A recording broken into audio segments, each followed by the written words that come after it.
Hey there, I'm Autumn Works and welcome to my channel. In this new series, I'm going to break down the Wes Montgomery solo on the tune 4 on 6. Now, he solos over 9 choruses. The reason why I picked this tune is because I was doing my spring cleaning and I found this old transcription I did back in college of 4 on 6. And you know what? If I look back now, it's like, oh my gosh, I learned this thing note for note. But if you asked me to play any of these ideas or licks today, I would be like, totally blank on it because I wasn't learning the concepts. I wasn't learning the triads and the scales that, he was using to create this solo. I was just memorizing the notes. So as we go through this series, and I'm going to make a video for each chorus or a video for each time he goes through the progression, right? As we go through this together, I want you to really pay attention to the triads that he's using and the scales so that you can take these licks and concepts and apply them to other musical situations, right? So maybe you don't do jazz, maybe you do country or, I don't know, pop, right? You can throw these ideas into those situations, and sometimes they may work, sometimes you might have to adjust the lick to make it work. Hope this helps, and let's go ahead and get into it. So in today's video, we're gonna look at the first time that he goes through the progression.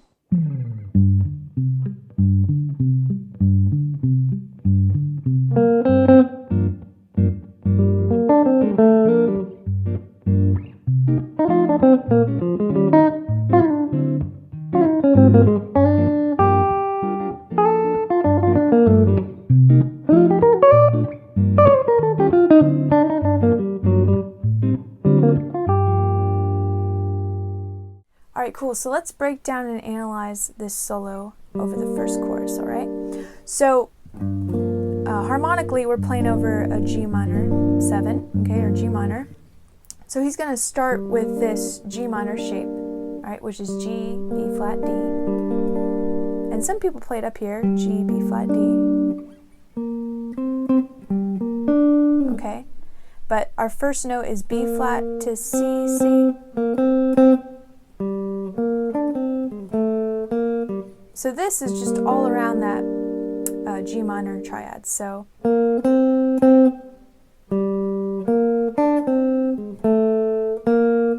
right?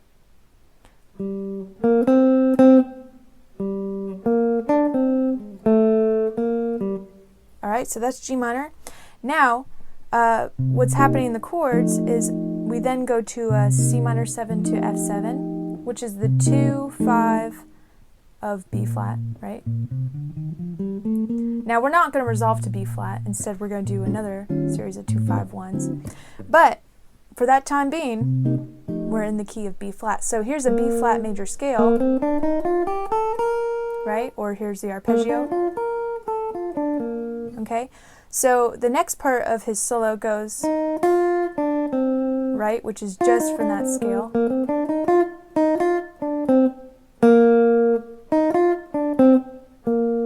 And then we are going to this 2, 5, 1, which is B flat minor 7 to E flat 7. So for that,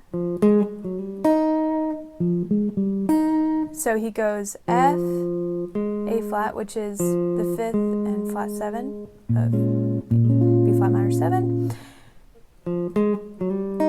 And then G, E flat, which those are the notes within this little chord there. You might remember it from this E flat 7 shape, right?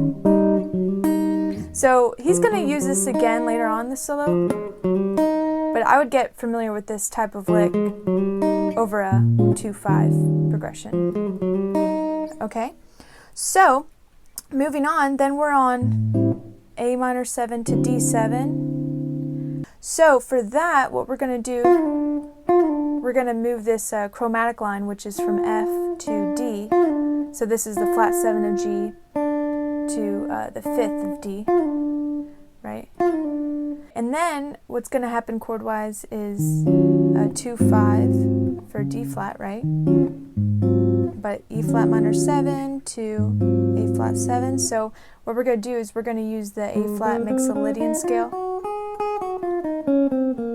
All right, but we're going to go, so it's another chromatic line from F to E flat now, and then just down the scale. Now we're going to go back into the G minor, so we're going to do a just D, G, right? That's off of that G minor triad. And then A, then F.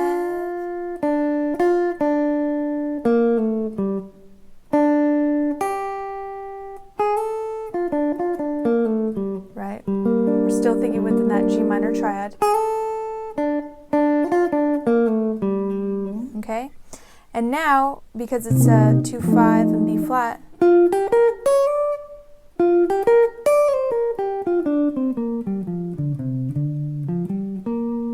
we're thinking now, I'm thinking B flat pentatonic. Okay, and then